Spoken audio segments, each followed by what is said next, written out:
자, 오늘 그래서 말씀 제목이 모든 것이 감사합니다. 예, 모든 것이 감사합니다. 한번 따라하겠습니다. 모든 것이 감사합니다. 감사합니다. 할렐루야. 아멘. 우리가 지금까지 지켜왔던 추수감사절 중에서 참 어려운 그 상황 속에 추수감사절을 맞이했습니다. 지난 거의 1년 가까이 코로나로 인해서 우리는 좀 힘들고 어려운 시기들을 살아왔지만, 그럼에도 불구하고 여지없이 추수감사절은 우리에게 들어왔는데, 이 감사절에 이 힘들고 어려운 상황 속에서도 우리가 감사할 내용들이 얼마나 많은가를 다시 한번 생각해보는 그런 시간이 되었으면 좋겠습니다. 그래서 우리는 그리스도인들이잖아요, 그죠? 크리스찬들이라고 말하죠. 근데 그리스도인들의 감사는 일반 세상 사람들과의 차이점이 좀 있어야 되겠죠. 뭐 예를 들자면 좋은 집 주시니 감사합니다. 뭐 이런 것들은 우리 그것도 감사한 일이죠. 뭐 좋은 차 주셔서 감사합니다. 뭐 그것도 감사해요. 또 우리 자녀들이 건강하게 잘 자랄 수 있도록 인도하셔서 감사합니다.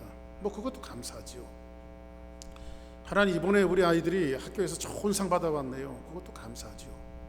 근데 이런 감사는요, 꼭 성경의 이름을 빌리지 않고 예수님의 이름을 빌리지 않아도 뭐 세상 사람들도 얼마든지 감사할 수 있는 그런 내용들이에요. 그때 예를 들어서 길을 가다가 넘어졌는데 무릎이 깨져서 피가 철철 납니다. 아이고 하나님 감사합니다. 머리가 안 깨졌네요. 뭐 이런 거 머리가 안 깨졌네요. 또 여러분들이 차를 타고 가다가 몰고 가는데 교통사고가 크게 났든 적게 났든 났어요. 어이구 하나님 감사합니다. 차가 이만큼밖에 안 부서졌는데요. 그리고 내 목숨을 보존해 주시니 감사합니다. 뭐 이런 것들이 그리스도인들에게 있어서는 좀 수준이 있는 감사가 돼야 되겠죠.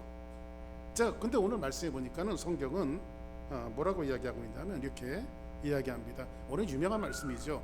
항상 기뻐하라, 쉬지 말고 기도하라. 이 두 가지는 내버려 두고 오늘 18절에 있는 말씀인데, 범사에 감사하라. 이것이 그리스도 예수 안에서 너희를 향하신 하나님의 뜻이니라. 이 간단한 이 말씀, 아주 유명한, 여러분들이 쉽게 알 수 있는 이 하나님의 말씀을 가지고 오늘 추수감사절을 맞이해서 조금 여러분들과 한번 말씀을 좀 생각해보고 묵상해보고, 이 말씀이 우리에게 진짜 남겨주는 이 감사의 의미가 무엇인지를 좀 생각해보는 그런 시간이 되었으면 좋겠어요. 우선 우리는요, 어떤 그 성경에 이 데살로니가 전서 아니에요. 오늘 데살로니가 전서인데 어떤 텍스트가 정해지면요, 이 성경에는요 문맥이 있고 맥락이 있어요. 근데 문맥과 맥락을 정확하게 이해하지 않고는 그냥 우리는 거달게 식으로 항상 기뻐하라고 했으니까, 쉬지 말고 기도하라고 했으니까, 범사에 감사라고 했으니까 그 말씀의 단편적인 것만 우리가 좀 이해하고 생각할 수가 있지만, 오늘 이 말씀에 사도 바울이 데살로니가에 보냈던 이 편지 속에서 범사에 감사하라고 하는 이 말씀이 어떤 그 맥락과 어떤 배경에서 나왔는지를 좀 우리가 이해를 해야만 이 말씀이 확 우리 피부에 와닿을 수 있단 말이에요. 그게. 자, 먼저 그러면 우리가 이 말씀을 오늘 여러분들과 봉독했던 이 말씀을 우리가 좀 이해하기 위해서, 이 데살로니가는 그 마게도냐라고 하는 예를 들어서 미국이 텍사스, 이게 캐피탈이 어디죠? 어스틴이잖아요, 그죠? 텍사스의 수도가 어스틴인 것처럼 마게도냐라고 하는 이 지역이 있었는데, 마게도냐라고 하는 지역의 수도가 어디였냐면 바로 데살로니가라고 하는 지역이었어요. 그리고 반면에 이 마게도냐의 또 하나의 아주 유명한 그 도시가 하나 있었는데, 그 도시가 바로 빌립보예요. 자, 그러면 사도행전에서 뭐라고 말하냐면, 사도 바울이 전도를 나가고 선교를 다닐 때 빌립보에 들어갔는데, 빌립보를 뭐라고 말하냐면 마게도냐의 첫성이라고 말하고 있어요. 첫성.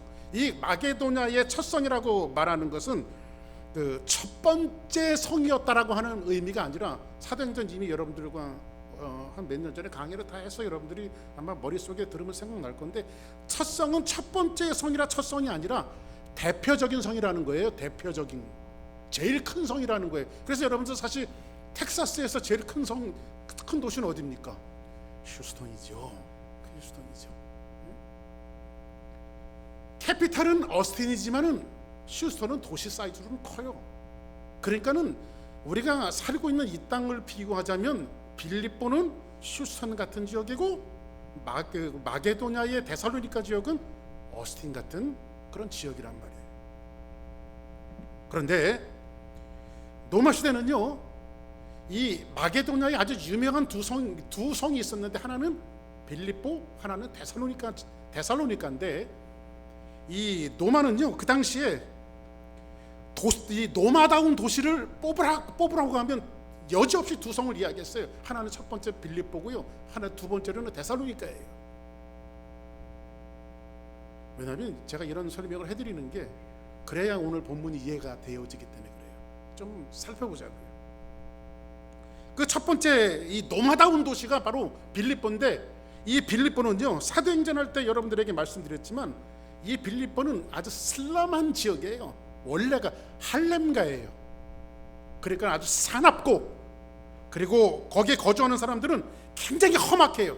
그리고 무법천지의 지역이 어디였냐면 바로 빌립보라고 하는 지역이었어요. 근데 그 도시를 그 당시 로마 시대 때 누가 정복한? 로마가 정복해 들어가요. 딱 빌립보를 정복해 보니까 이 할렘가거든요. 아주 포악한 도시고 사람들도 난폭해요. 그래서 여기를 로마가 다 뜯어 고쳐야 되겠다 해갖고 거기에다가 로마 사람들을 이주시키는데, 로마에서 전쟁하며 용맹스럽게 싸웠던 퇴역한 군인들, 예배역의 군인들을 집단위로 거기에 이주시켜요. 그리고 도시를 싹 갈아엎어갖고 가장 로마다운 도시로 만든 것이 어디냐면 바로 빌립보예요.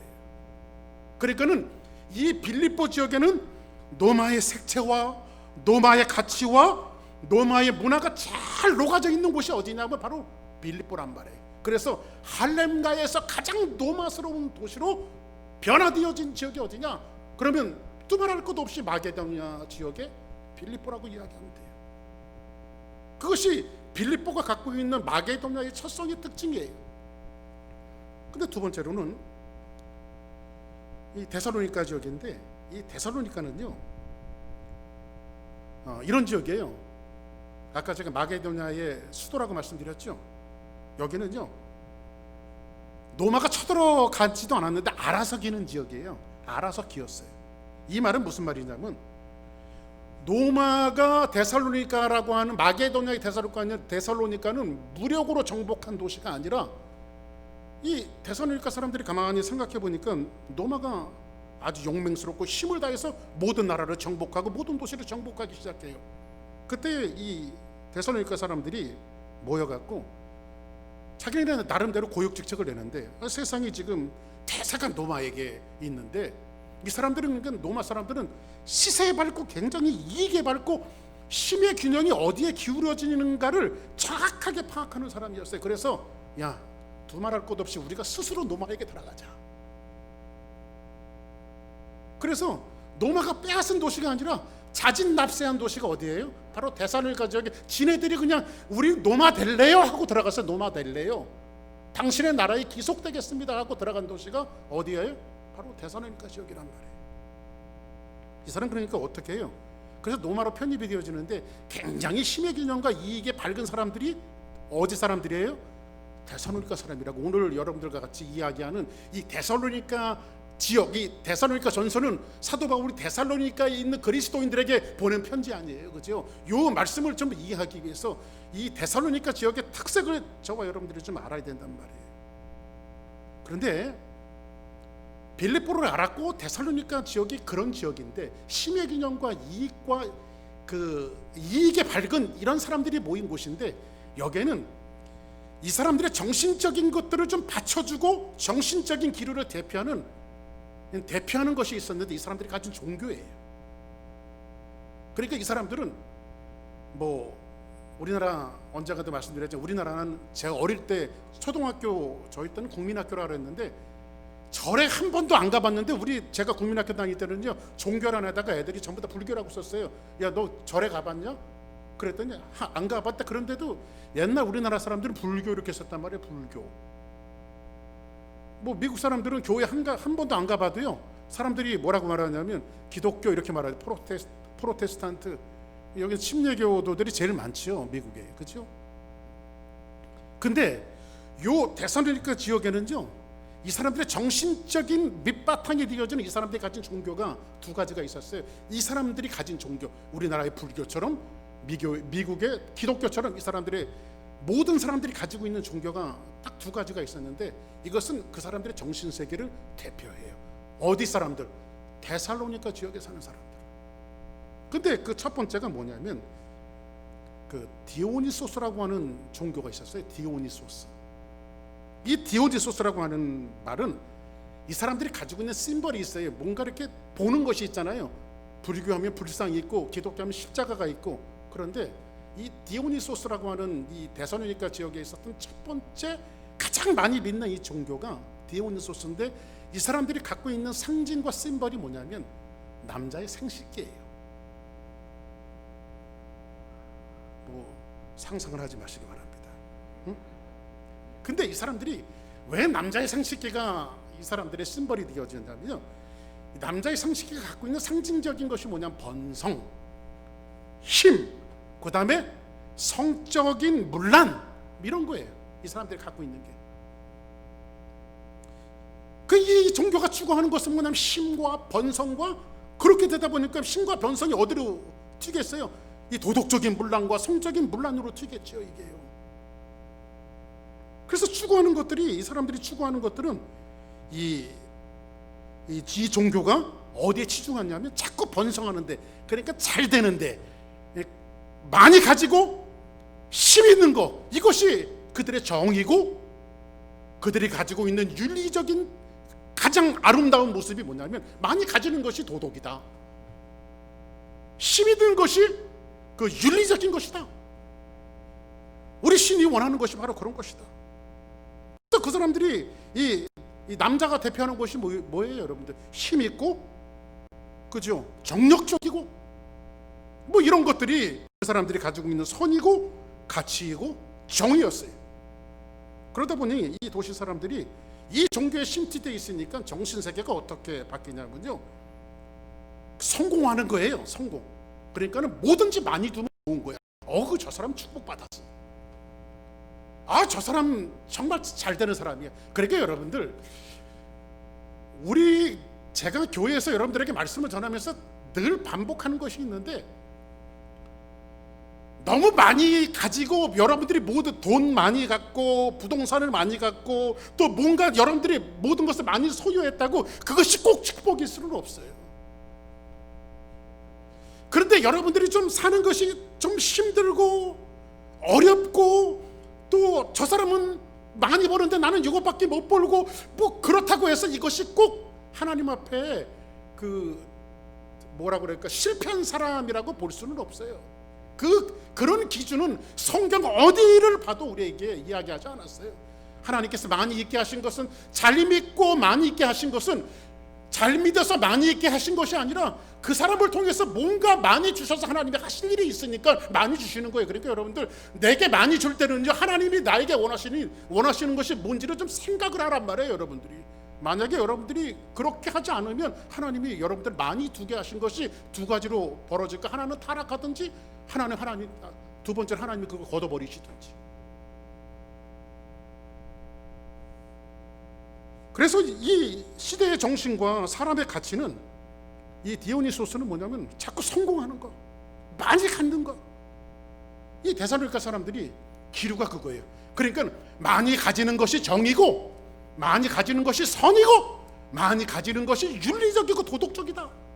이런데 지금 사람들이 데살로니가 지역에 있는 사람들에게 주어졌던 그런 내용들이에요. 두 번째로는 이 사람들이 믿는 종교가 카비루스라고 하는 종교가 있었어요. 카비루스. 이 카비루스는 실제 존재했던 인물이에요. 실제 존재했던 인물. 이 인물은 그들에게 굉장히 유명했던 인물인데, 이 카비루스가 어느 날 그 정적에게 암살을 당해요. 살해를 당해요. 그런데 아무리 이 암살자를 찾으려도 찾지 못해요. 그런데 이 카비루스의 동생들이 있는데, 이 동생들이 현역 그 군인들이에요. 장군들이에요.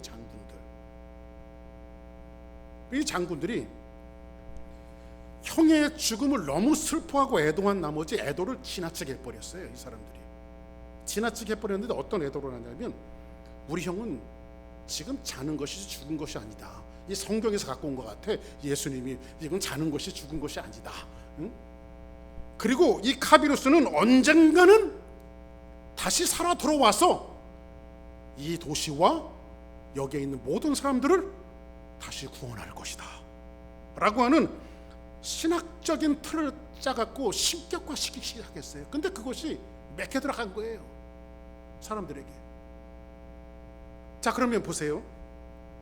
디오니소스와 카비루스라고 하는 이 두 개의 종교가 데살로니가 지역에 있는 아주 깊은, 머릿속에 세뇌될 정도로 이 사람들에게 깊이 세뇌되어져 있는 종교였기 때문에, 이 두 개의 종교가 이 데살로니가 지역의 정신적인 기류로서 사람들이 성공하고 많이 갖고 많이 가진 자가 누릴 수 있는 우리가 볼 때는 영적인 타락이지만 그들이 볼 때는 영적으로 잘 되는 그러한 모습들이 어디까지 이어지냐면 영원히 사는 것까지 이어지는 이런 그 종교적인 형태를 갖고 있는 것이 어느 도시의 특색이에요.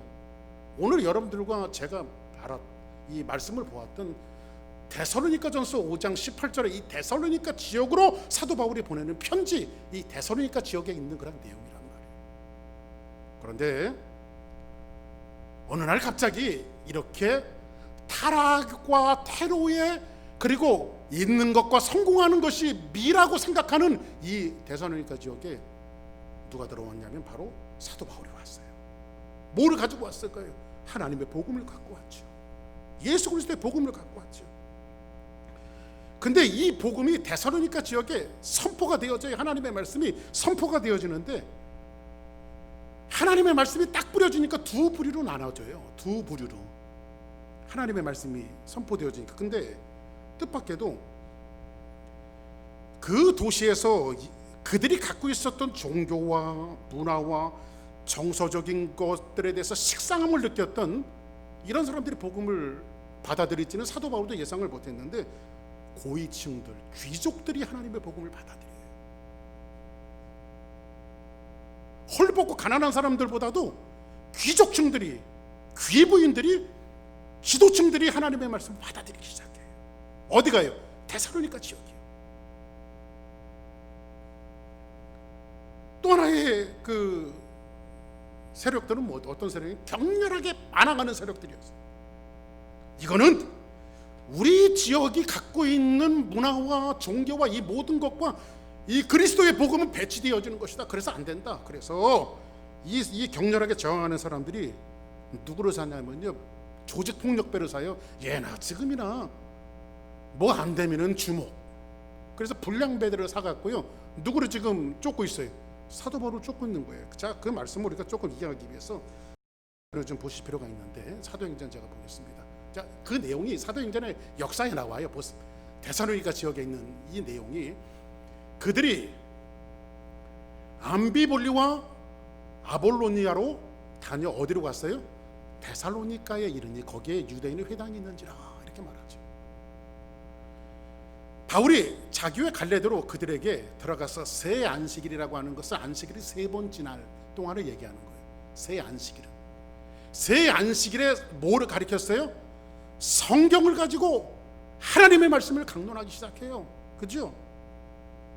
그래서 이 성경을 이렇게 뜻을 풀어서, 누구처럼? 박 목사님처럼. 여러분들이 모르니까 제가 뜻을 풀어서 얘기하잖아. 그죠? 이렇게 쉽게 얘기해 주는 사람이 드물어요. 할렐루야. 그 뜻을 풀어서 그리스도가 해를 받고 예수 그리스도께서 십자가에서 해를 받으시고 죽은 자 가운데서 부활하시며 할 것을 모아서 증언하고 이르되 내가 너에게 전하는 이 예수가 누구냐? 그리스도다. 바로 너희들이 알고 있는 그 메시아가 바로 예수다. 이렇게 말하고 있어요. 그리스도는 메시아잖아요. 그렇죠? 역사 속에서 그렇게 기다렸던 메시아가 누군지 알아? 십자가에서 돌아가신 예수 그리스도야. 이렇게 얘기해요. 그 사도 바울이 전한 복음은 어떤 복음이? 십자가의 복음이죠. 예수님이 생명의 길이심을 지금 증거해주고 있어요. 그리고 나서 4절에 보니 뭐라고 말하냐면 그 중에 어떤 사람 곧 경건한 헬라인의 큰 무리와 적지 않는 뭐예요? 귀부인도 권함을 받고 누구를 따라요? 바울과 실라를 따르나.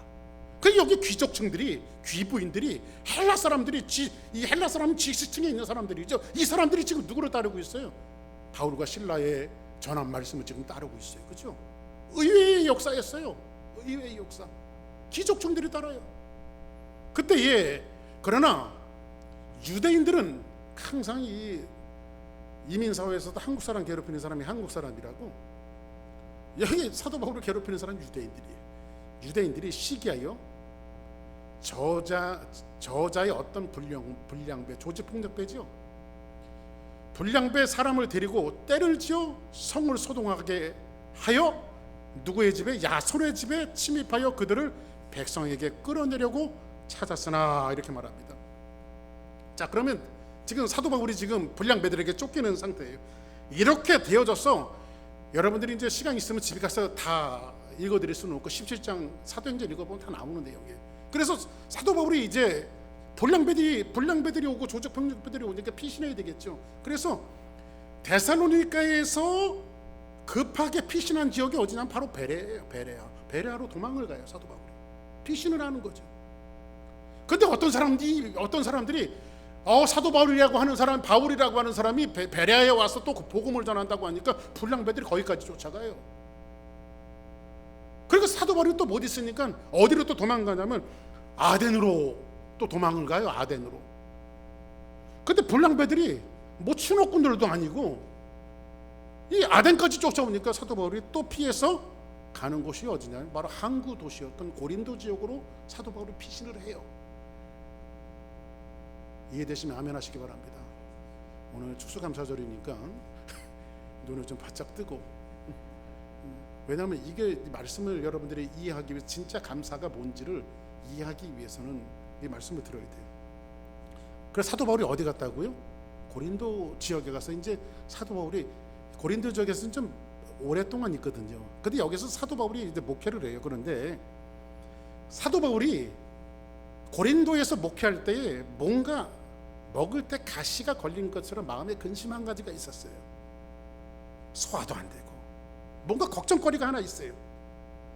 이 걱정거리가 뭐냐면, 내가 데살로니가 지역에 가서 복음을 뿌렸는데, 그리고 급하게 불량배들이 쫓아서 도망가서 베레아를 거쳐 아덴을 거쳐 이 고린도 지역에 와서 지금 목회를 하고 있는데, 복음의 씨앗이 뿌려졌던 데살로니가에 있는 지역의 사람들이 과연 복음의 열매가 맺혔을까? 그 사람들은 먹고 살만한 사람들인데 그 사람들이 복음을 갖고 있을까? 복음을 받아들였다면 이 잘 살고 먹고 살만한 사람들이 이 복음 때문에 또 불이익을 당하는 것은 아닐까?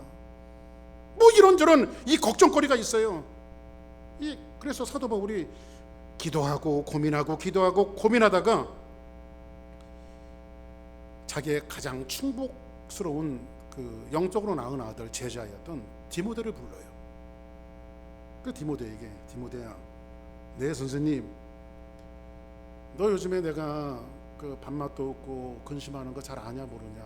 아유, 알죠. 뭐 때문에 그러는데, 데살로니가 교회 때문에 근심하는 거 아닙니까? 어떻게 알고 있었어? 해답 보고 알았죠. 응? 이제 선생님이 데살로니가 지역에 있는 사람들 때문에 눈물 뿌려 기도하던 소리를 제가 들었습니다.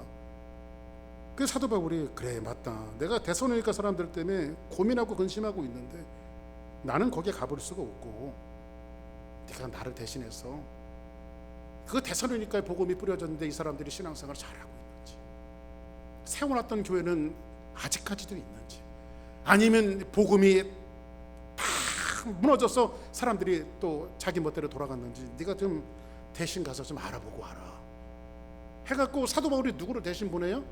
디모데를 대신 어디로 보내요? 데살로니가 지역으로 보내는 거예요. 데살로니가로. 아시겠어요? 어디로요? 어디로요?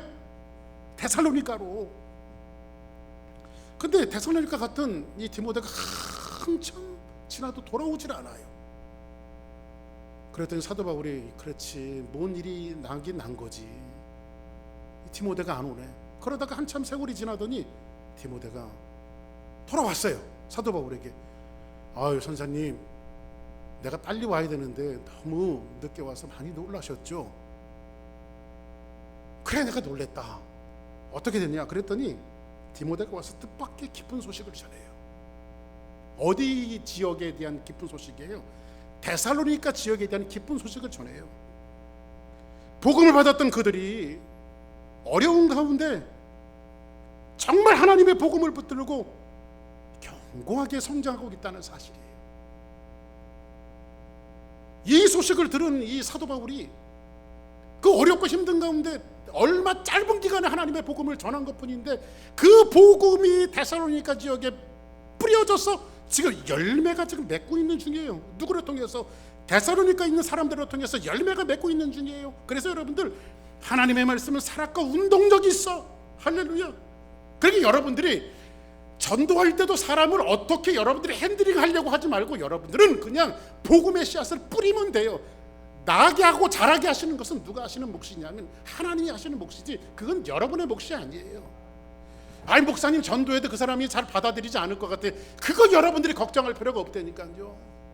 그냥 여러분들은 씨가 뿌려졌을 때 나지 아니할까 염려하지 말고 그냥 복음을 전하고 교회 나오세요. 예수 믿으세요. 여러분 전하기만 하면 돼요. 나머지 몫은 하나님의 몫이란 말이에요. 할렐루야. 그래서 사도 바울이 이 소식을 디모데로부터 들었을 때에 막 감사와 감격이 막 넘쳐나는 거예요. 그렇잖아요. 그래서 데살로니가 교인들에게 격려 겸 위로 겸 편지를 써서 보내는데 그것이 디모데를 통해서 내가 디모데야 나 너무 감사하다 감격하다 내가 내 편지 하나 써줄 테니까 너 이 편지를 다시 데살로니가 사람들에게 전해줘라 해서 위로 겸 격려 겸 편지를 써서 보내는 것이 데살로니가 전서라고요. 이걸 설명하기 위해서 지금까지 여태까지 설명한 거예요. 그게 그래서 보낸 편지가 뭐예요? 데살로니가 전서라고요. 이 말씀이. 할렐루야. 자 그럼 보세요.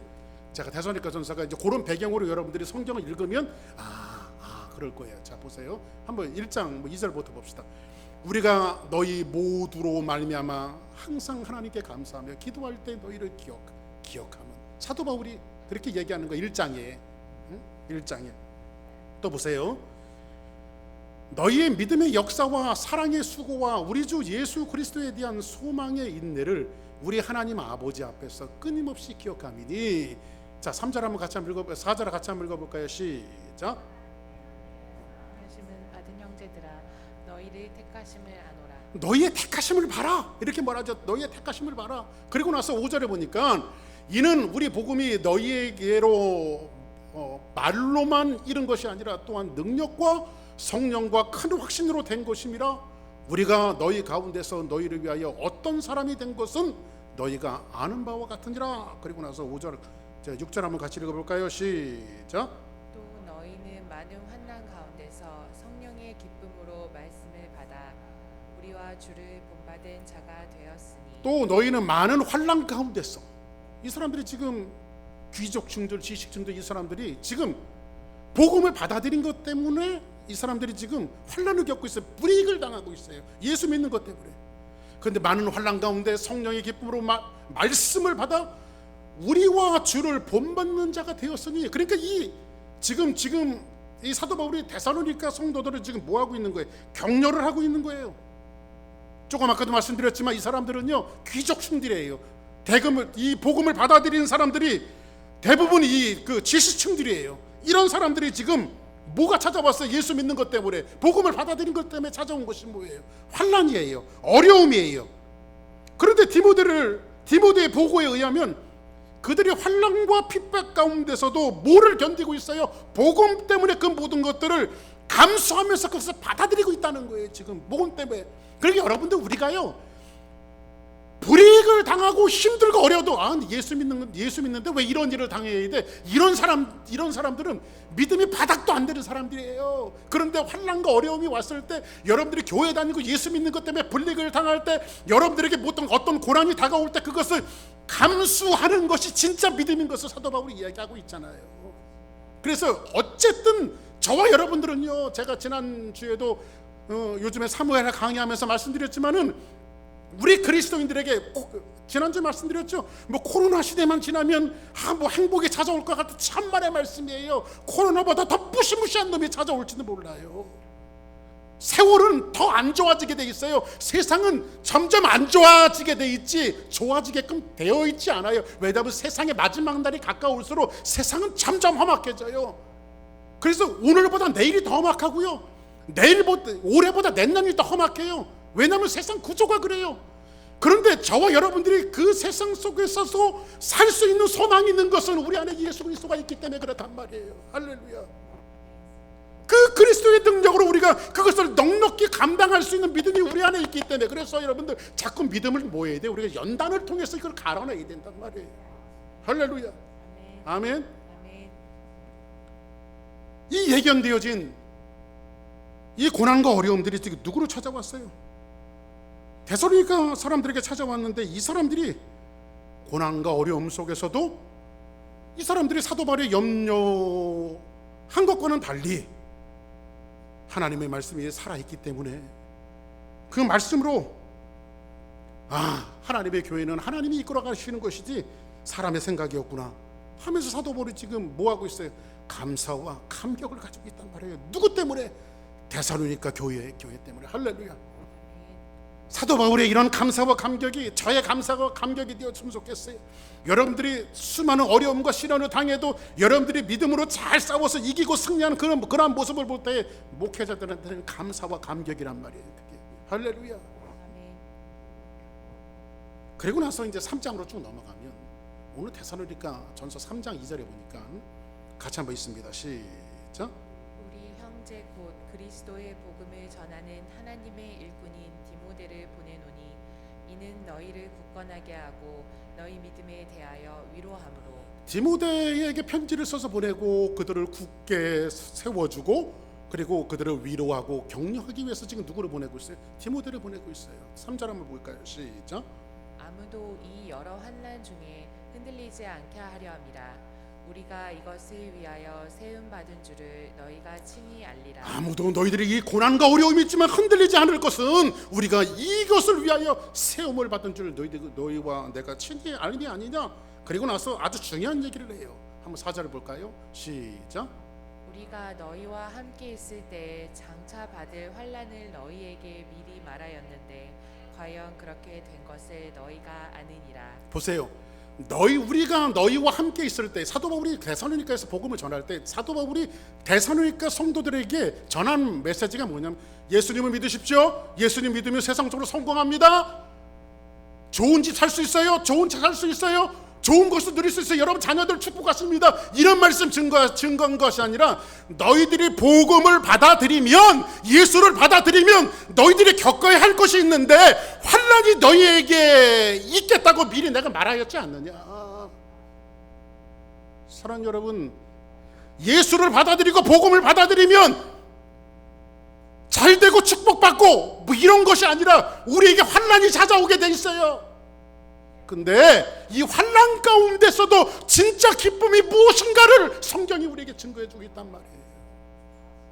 그 이겨내는 그 믿음과 이겨냄 속에서 하나님께서 우리에게 주시는 감격과 그 은혜는 세상에 어떤 가치 있는 무엇과도 바꿀 수 없는 그 감격의 은혜들을 우리에게 주신다는 거예요.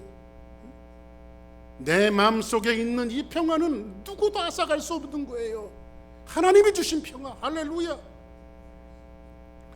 놀랍게도 처음에는 데살로니가 도시에 사도 바울이 복음을 전할 때 뭐라고 다시 말씀드렸어요? 너희들이 십자가의 복음을 듣고 예수 그리스도를 받아들이면 반드시 환난과 핍박이 있을 거라고 뭐 했어요? 미리 말해줬단 말이에요. 그런데 누릴 것을 다 누리고 가질 것을 다 가졌던 이 귀족층들이 복음을 버릴 것 같았는데 이 길만이 인류가 걸어가야 될 길이고 이 고난을 감수하면서도 내가 가져야 될 것은 예수 그리스도 한 분밖에 없다라고 하는 그 복음의 신념 하나를 가지고 믿음을 가지고 그들이 환난과 어려움을 버텨내고 있다는 거예요. 얼마나 감사해요. 얼마나 귀해요. 이런 소식이 바울에게 전해질 때에 성경 뭐라고 말합니까? 사도 바울이 자기의 감정을 표현하고 있어요. 이러므로 형제들아, 우리가 모든 궁핍과 환난 가운데 너희의 믿음으로 말미암아 너희에게 뭐를 받았노라. 사도 바울이 위로를 받았어요.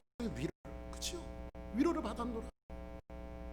그러므로 너희가 주 안에서 굳게 성적. 내가 너희들을 그렇게 그 정도 수준인지 몰랐는데 너희들에게 하나님의 복음을 받고 그리스도의 복음을 받고 너희들이 굳게 선지 우리가 이제는 좀 살 것 같다. 살리라. 우리 하나님 앞에서 너희로 말미암아 모든 기쁨으로 기뻐하니 너희를 위하여 능히 어떤 감사로 하나님 앞에 보답할까. 내가 너희들이 그렇게 굳게 선 것을 보고 어떤 모습으로 하나님 앞에 감사할까. 이 감사하는 방법을 몰라서 물어보는 거예요? 그거 아니죠. 말로는 표현할 수 없을 정도로 하나님의 은혜와 감사를 어떻게 갚을 수 있을까를 지금 사도 바울이 수사적인 표현을 하고 있는 거예요. 수사적인 표현을 하죠. 이 말씀. 바울의 감사는 뭐였죠? 뭘 많이 받아서요? 하나님이 뭘 고쳐줘서요?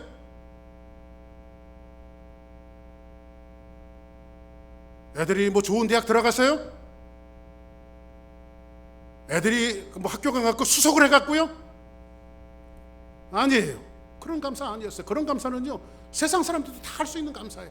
물론 그런 감사도 하세요 하나님 앞에. 그러나 그 정도의 수준은 세상 사람들도 얼마든지 감사할 수 있는 거예요. 정말 감사하다. 그러나 사도 바울의 감사는 무엇을 받아서도 아니고 어떤 질병에서 고침을 받아서도 아니에요. 복음의 생명의 말씀을 붙들고 고난과 손해보는 일과 불이익을 다 감당하면서 십자가를 붙들고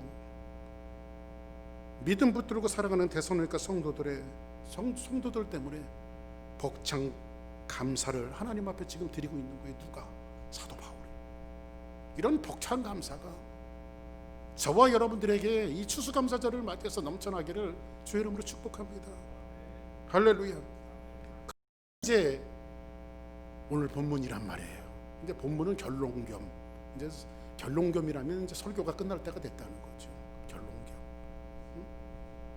그래서 오늘 성경은 뭐라고 말합니까? 자 보세요. 이 말씀이 나타나는 거예요. 범사에 감사하라. 이는 그리스도 예수 안에서 너희를 향하신 하나님의 뜻이니라. 여기 보니까 범사 이렇게 말하는데 여기 이 성경에는 all 이렇게 돼 있어요. all. 근데 킹제임스 버전은 everything 이렇게 돼 있어요. everything. all everything. 범사라고 하는 말이 이렇게 번역을 해서 all everything. 근데 우리는 범사라고 성경을 번역했는데 이게 좀 약한 것 같아요. 그래서 이 all everything을 제가 이런 예화로 하나 여러분들에게 설명해 드릴게요. 범사가 뭔지. 실제로 있었던 일이에요. 어느 기도 많이 하는 권사님이 계셨어요. 이 권사님은 자녀들 중에 목사님도 계시고 장로님도 계시고 권사님도 계시고 자녀들을 평생을 걸쳐서 신앙으로 잘 키워놓으셨어요. 옛날에는 우리나라가 환갑 잔치를 하잖아요. 61세가 되면 환갑하잖아요. 그 환갑이 건강하게 살았기 때문에 환갑 잔치. 그래서 60만 넘어도 오래 살았다. 실제로 선교지 나가면요 50 이렇게 넘어 50 중반 이렇게 되면 죽는 사람이 허다해요. 근데 문화 혜택이 들어오면서 이제 이렇게 의료 혜택을 받으면서 사람들이 생명이 많이 연장됐잖아요. 그렇죠? 근데 옛날에 우리나라도 한국도 60만 넘으면 그냥 오래 살았다라고 할 때가 있었어요, 한국에도. 그런데 이 권사님이 평생을 기도하시면서 몇 세까지 사셨냐면 78세까지 사셨어요. 근데 아주 건강하게 잘 사시다가 어느 날 갑자기 좀 몸이 좀 아프다 그러더니 쑥 누우시더래요, 권사님이. 그 자식들이 이제 어머니가 돌아가실 때가 됐구나, 하나님 앞에 가실 때가 됐구나. 한 2, 3일 지나도 회복이 없으니까 자녀들이 다 모였어요. 어머니 손잡고 기도하고 자기네 나름대로 자식들이 모여서 임종 예배를 드린 거예요. 어머니 임종 예배. 그랬더니 어머니가 부시시하고 눈을 뜨시더니, 얘들아, 그냥 너희들 다 돌아가라. 너무 수선 피지 말아라. 내가 아직 하나님 앞에 갈 때가 안 됐다. 난 좀 이따 일어날 거다. 어머니가 그러시더니 진짜 며칠 계시더니 털어버리고 일어나셨대요. 그 건강을 회복해서 또 아주 건강하게 잘 사시는데, 그 후로 한 2년이 지나고 어머니가 80이 되셨는데 78세 때 그랬던 것처럼 어머니가 또 한 번 누우시더래요.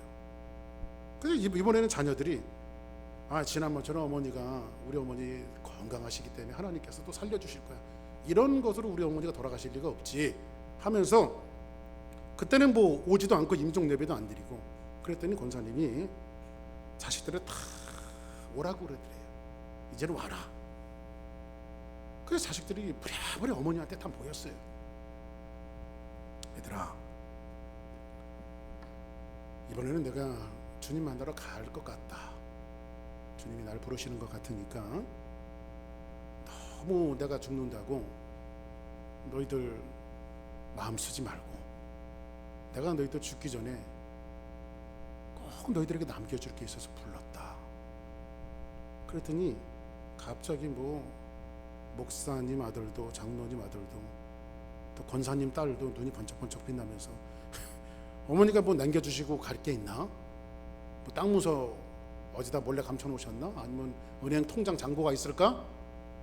하면서 이렇게 어머니 입을 주시하고 있는데, 어머니가 숨을 한번 이렇게 들어 마시시더니 자녀들한테 그렇게 말씀하시더래요.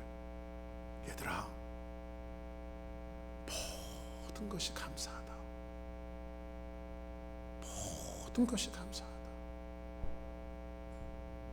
그러더니 두 번째 또 숨을 한번 크게 들여 마시시더니 자녀들에게, 얘들아, 정말 모든 것이 감사하다. 그러면서 이 두 마디 남겨놓으시고 하나님 앞에 부름을 받았대요. 그 한마디가 그 자녀들에게는 깊은 충격이 되었고 울림이 되었고 평생 그들에게는 큰 자산이 되었대. 그래서 그 가족의 모든 패밀리들이 가훈이 뭐냐면 모든 것이 감사하다.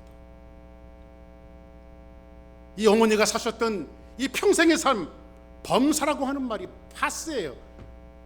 헬라어로 파스라고 말하는데, 여러분들, 파스, 몸에 바르는 파스 말이에요. 파스, 발음이 똑같은데 그 파스가 아니고 범사. 이 어머니가 80 사시면서 왜 눈물의 골짜기가 없었겠어요? 왜 시련의 골짜기가 없었겠어요? 어떨 때는 잘 될 때도 있었고, 어떨 때는 시련의 골짜기로 넘어갈 때도 있었고, 수많은 파란만장한 인생을 살아왔지만 그의 마지막 결론은 자녀들 앞에서 내가 살아온 모든 삶이 모든 것이 감사하다. 정말 모든 것이 감사하다. 이게 바로 범사란 말이에요. 범사에 감사라고 하는 것은 여러분 삶 속에 시련이 찾아와도, 역경이 찾아와도, 어려움이 찾아와도 잘 될 때도 감사, 못 될 때도 감사, 힘들 때도 감사, 이것이 바로 범사의 감사예요. 범사의. 사도 바울이 지금 데살로니가 성도들을 향해서 너희들이 힘들 때도 환난 있을 때도 범사의 감사라는 거, 에브리띵, 모든 것을 가지고 다 감사하라는 거. 이것이 오늘 추수감사절을 맞이하는 우리의 가슴 속에 울려 퍼져야 될 진짜 감사 아닌가요? 근데 감사는요, 한번 따라서 하세요. 유카리스테아. 시작. 크게 크게 한번 따라하세요. 유카리스테아. 유카리스테아. 그 유카리스티아라고 하는 말이 바로 감사예요. 헬라. 이 감사는요, AD 20년, 그러니까 예수님이 탄생하신 것을 기록해서 BC와 주전과 주후로 나누잖아요. 그렇죠? 근데 AD 예수님이 탄생하시고 십자가에 못 박혀 돌아가시고 주후 200년. 그죠? 주후 200년. 이 유카리스티아는요, 적어도 주후 200년까지는 이 단어가 쓰이는 곳은 딱 한 가지였어요. 언제만 유카리스티아가 쓰였냐면 성찬식 할 때. 우리가 코로나 때문에 절기 성찬식을 해야 될 텐데 코로나 때문에 생략을 했어요. 근데 성찬식 때면 유카리스티아가 쓰였는데, 이것은 성찬식이 누구를 기점하는 거예요? 예수님을 기점하는 거죠. 누구를 기억하는 거예요? 예수님을 기억하는 거죠. 근데 감사가 바로 뭐라면 예수님을 기억하고 예수님을 기념하는 게 감사란 말이에요. 그래서 여러분들 감사의 출처는 어디예요? 바로 예수 그리스도예요. 아멘. 누구를 기념하는 거예요? 예수의 죽음을 기념하는 거예요. 내가 죽어야 할 그 자리에, 내가 멸망받아야 될 그 자리에 예수 그리스도가 십자가에 돌아가시면서 저와 여러분들의 모든 죄를 사하셨다라고 하는 그 하나가 우리에게 정말 유카리스테야, 정말 감사란 말이에요. 그것을 생각할 때, 그것을 기억할 때. 그래서 히브리서 기자는 뭐라고 말해요? 그러므로 함께 하늘의 부르심을 받은 거룩한 형제들아, 우리가 믿는 도리의 사도이시며 대제사장이신 예수를 어떻게 생각하라? 깊이 생각해라. 누구를 생각해야 돼요? 예수님을 깊이 생각할 때 유카리스테야, 감사합니다. 히브리서 12장 2절에 뭐라고 말합니까? 믿음의 주여 온전케 하시는 이인 예수를 바라보자. 예수님을 바라볼 때에 진짜 감사가 넘치는 거예요. 감사의 출처가 어디예요? 바로 예수님이에요. 예수님을 기념하고 예수님을 기억하고 예수님을 생각하고 예수님을 바라보고 예수님을 깊이 생각할 때 우리는 감사하는 거예요. 그분 때문에 감사할 수밖에 없어요. 원천이 바로 예수 그리스도란 말이에요. 우리의 감사의 뿌리는 어디라고요? 예수님, 바로 십자가예요. 그 십자가는 우리가 감사는 감사의 출처인 것을 여러분들이 명심하시길 바라고, 오늘 추수감사절을 맞이해서 추사랑교회 성도들이 그 모든 그 출처에서 예수님 때문에 감사가 회복되어지는 역사가 있기를 원해요. 이것이 그리스도 예수 안에서 너희를 향하신 하나님의 뜻이니라. 뜻, 이렇게 하는 것은 의미라고 하는 말이 아니에요. 하나님의 뜻이니라, 뜻을 뭐라고 영어 성경에 번역은 will로 번역했어요. will이 뭐예요? 의지니라. 이는 그리스도 예수 안에서 너희를 향하신 하나님의 의지니라. 하나님의 의지가 뭐예요? 하나님의 의지는 세월 속에서 조응을 하고 좋지 않으면 안 하고, 우리의 꼬라지가 좀 괜찮으면 하나님께서 도와주시고, 우리 꼬라지가 죄를 지으면 하나님께서 안 하시는, 그게 하나님의 의지가 아니에요. 우리가 여전히 죄를 짓고 하나님 앞에 불순종할 때도 하나님은 신실하셔서 당신의 의지를 가지고 우리를 하나하나 만들어가는 것. 인생의 캄캄하고 힘든 길들, 이 보이지 않는 길에서 우리가 감사하는 그 순간까지 우리를 인도해 나가시겠다라고는 하나님의 자기 선언이에요. 자기 의지예요. 왜냐하면 너희가 감사할 그 자리까지 내가 함께한다. 하나님께서 당신의 의지와 계획을 가지고 우리를 이끄시고 인도하시고 성취하고야 말겠다라고 하는 하나님의 신실하신 약속 하나 믿고, 오늘 말씀 이제 정리하겠습니다. 불안하죠.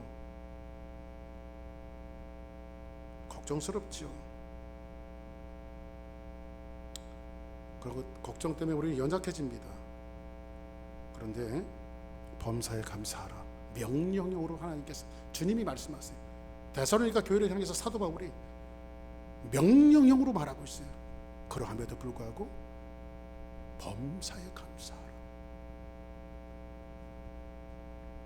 이 말은 뭐예요? 한번 따라합시다. 옆에 분들하고 한번 인사하시면 기죽지 마세요. 시작. 할렐루야. 기죽지 말라는 거예요. 아멘. 기죽지 마세요. 내가 십자가의 대속으로 너를 위해서 값을 지불했지 않니? 너는 내 자녀가 된 이상 내가 원하는 목적지까지 너를 반드시 도착시키고 말 거라고 하는 주님의 자기 선언이 있기 때문에. 누가? 우리 주님이. 할렐루야. 그래서 오늘 추수감사절을 맞이해서 범사에 감사하라. 이는 그리스도 예수 안에서 너희를 향하신 하나님의 의지니라. 이 말씀 붙들고 오늘 한 주간도 여러분들이 진짜 감사가 넘쳐나는 그런 한 주간이 되어지기를 주의 이름으로 축복합니다. 우리 다 같이 자리에서 일어나시겠습니다.